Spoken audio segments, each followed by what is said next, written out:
Bert. Oh, hi, Ernie. Hey, I've been sitting here trying to think of what we could do with this here letter L. Oh, well, let's see.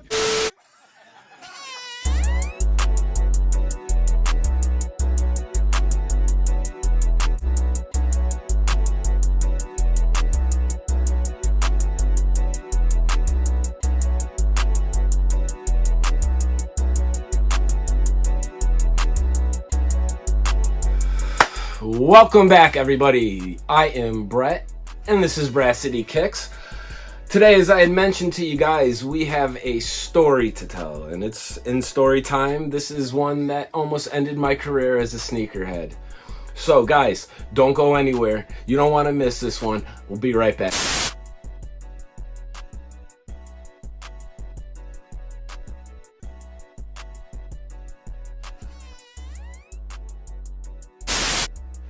Alright guys, welcome back. So, today is story time, as I had mentioned, and this is a pretty hard story for me to tell because I get pretty upset whenever I start talking about it. Every time I drive down the road, I want to jerk the wheel into a goddamn bridge abutment.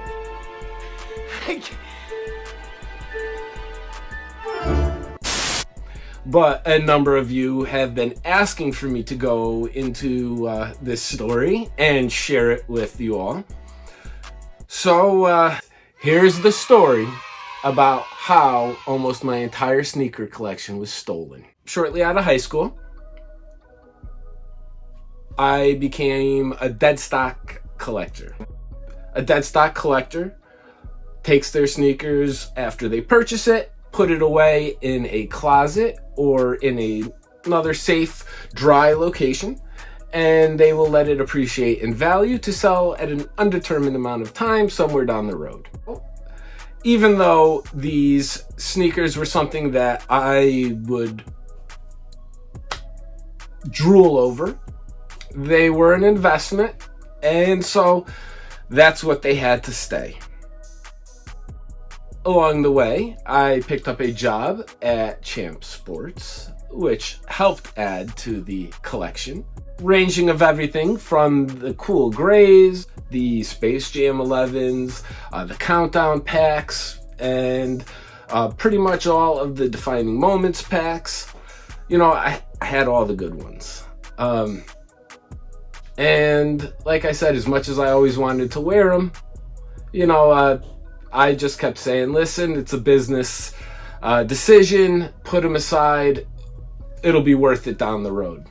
In 2011, I was moving out of my apartment. While in the process of moving, I saved all of the most valuable stuff for the end because I knew that there would be people in and out of the new house and I didn't want to leave all my valuable stuff there. On the very last trip, I packed up all of the dead stock pairs, the countdown packs and the defining moment packs and all the other little pairs that I had picked up along the way, put them in my car, also threw my safe. At one point I collected baseball, basketball cards, so I had a lot of good ones. Also had a coin collection that my uncle had passed down to me, as well as some jewelry that my grandfather had given. Well, as I locked up my door, I locked up my car, I went and said goodbye to my neighbor. My neighbors and I were pretty close, so they made me dinner, and we had a drink, sat down on the couch, watched a movie for a little bit, and then, well, I must have fallen asleep. I'd say I woke up at around 5 a.m. Let me set the stage for you here, okay? Just picture this in your heads. You have my undivided attention.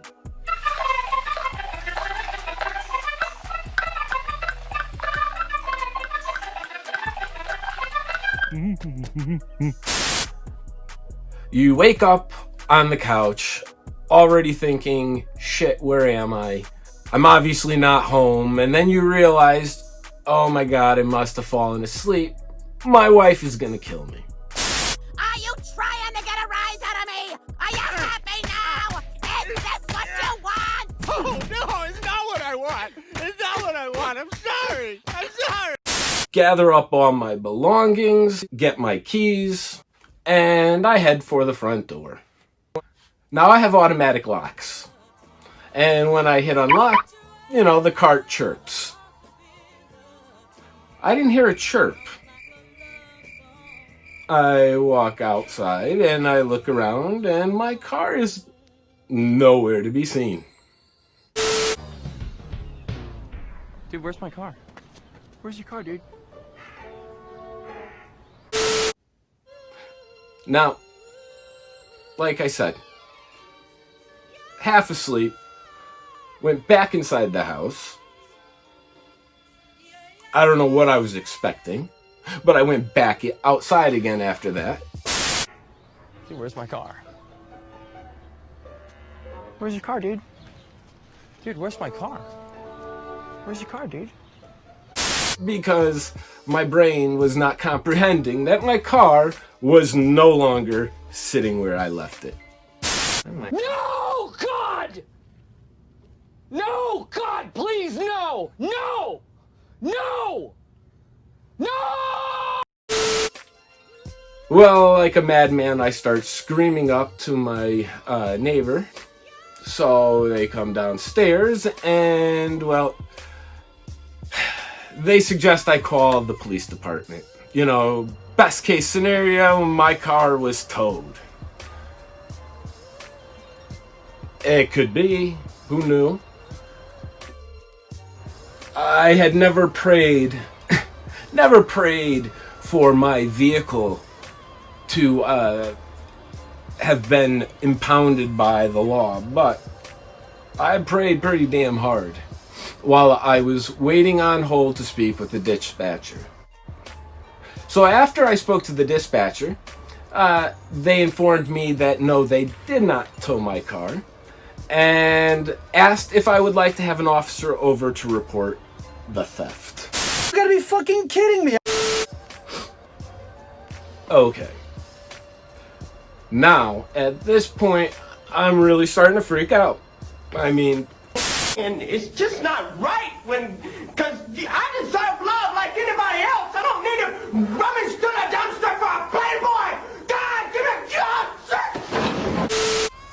everything in my car is now gone. Don't know where it is.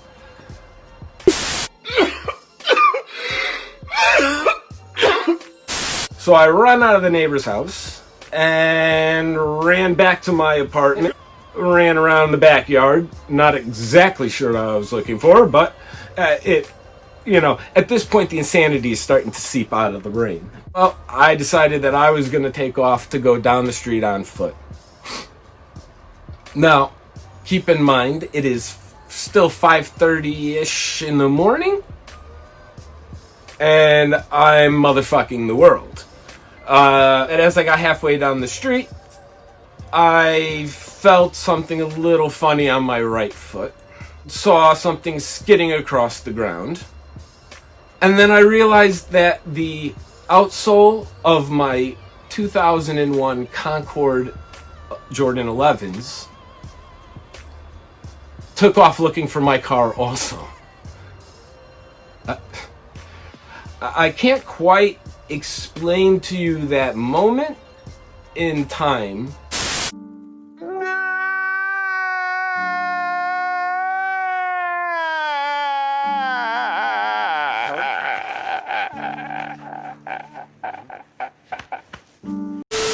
What else to do but sit down in the middle of the road and try to compose myself.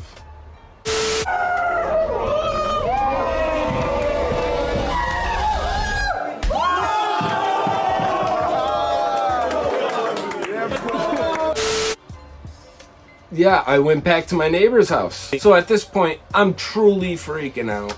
I'm in panic mode. I don't know what to do. Well, after what felt like forever waiting for the law, 2,000 years later. so I give them my statement and I tell them every little thing that I'm missing that was in my car. They think it's very suspicious. What, are you retarded? Like, I'm not saying I had a Van Gogh and a Picasso and, you know, the Ark of the Covenant sitting in my trunk. I'm just saying that I was moving out of my apartment and all of my expensive belongings were in my car, which is no longer here. So, why don't you please do your job and find it now? Is there a problem, Lucifer? An eternity later. They called me and informed me that my vehicle was 3 streets down and that they would like me to come down and identify it. Identify my vehicle. That was interesting because, like, how could you not identify? I didn't even know what to expect at this point. My neighbor brings me down there and I'm listening to what the cops are saying to me. I'm focusing on my car that looks like it was driven through a cornfield. Pleasure.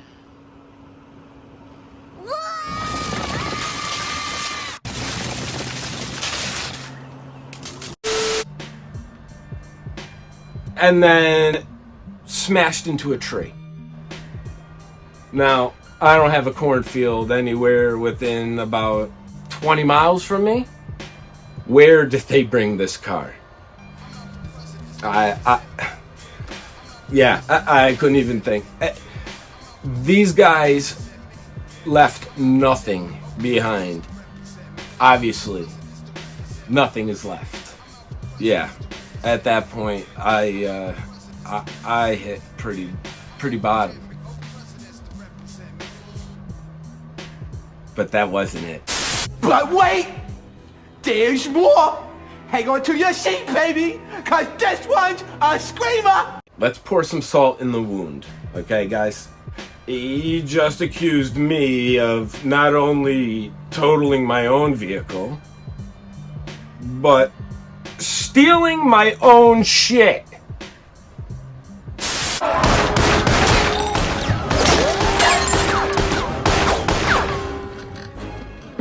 I present you the greatest detective of all time, solver of the unsolvable, untier of Gordian knots, bester of conundrums, the great Sherlock Holmes! Anyway, I'm truly curious. If you were me, and you were put in this exact position, how would you react? What would you do? I mean, I'm so curious because, you know, some of these collections now, after that whole terrible experience, basically I stopped collecting. I was no longer into releases. I only had a pair of Air Force Ones that I beat to the ground and a pair of Timberland boots. So guys, this whole experience has taught me a lot. You know, as bad as it was, I learned a lot from it. Yeah, but you know, I learned something today. You know, it showed me that life is not promised, okay? These sneakers that I was tucking away for, you know, a rainy day to sell at another point in time, I never got to enjoy them. You know, they were taken from me and somebody else got to enjoy that investment. But, you know, the thing is that had I not put so much emphasis on those things, and if I was wearing them, I would have just brought them over with the rest of the stuff and the rest of my sneakers, and it wouldn't have been as bad of a loss as it was. Now we know. And knowing is half the battle. Life, happiness, everything can be taken away from you in a blink of an eye. Alright, so when it comes to like sneakers now, whenever I get one of my grails, you know, honestly, I don't care what the resale is. If I get the sneaker, I'm going to lace it up and it goes right to feet. Don't put off for tomorrow what you can do today, okay? Guys, I can't stress that enough, alright? We only got one chance, one shot on this life, okay? You can't waste it. You know, I've wasted a good amount of my life, and, you know, we'll go into that in another story somewhere down the road, but you can't get years back. You can't. You can't rewind the clock. No matter how hard you try, no matter how hard you cry, you can't rewind time, okay? So make the most of it. Guys, I want to thank you all for coming and hanging out with me today and listening to my rant and listening to this story. And, you know, like I had mentioned earlier, I really want to know what you guys would do. So if you could please leave me some comments down below and tell me what you would do if you were me. Guys, and if you like this type of content, please hit that like button, okay? Smash the hell out of it. Hit the subscribe button if you haven't already. And tag that notification bell, because I'm telling you, you don't want to miss nothing that I got coming up next. I think I've got the Supreme, everybody's been asking for that Supreme collection video. So I think that's going to be coming soon. I've got a fall flannels video coming up. And where to find them for the low. So let me know what you guys want to see. We got plenty more coming, all right? And I want to thank you guys from the bottom of my heart. You guys mean more to me than you'll probably ever know, okay? I love you guys. Yeah, screw you guys. So, thank you all again. Follow me over at Brass City Kicks on Instagram. You'll see daily fit pics and stuff like that. And like I said, until next time, guys, stay safe. Don't put off that thing that you were trying to do. I know what you're talking about. That thing that we, you know, don't put it off. Do it now. Which thing are you talking about? The first thing or the second thing? What second thing? I only know one thing. Hey, how can we bring up the first thing if we're not going to talk about the second thing? Did you talk to the guy? What guy? The guy with the thing. What thing? What the fuck are you talking about? How should I know? You brought it up. Tell your mom you love her. Be safe, you guys. Oh, for fuck's sake! Fuck off.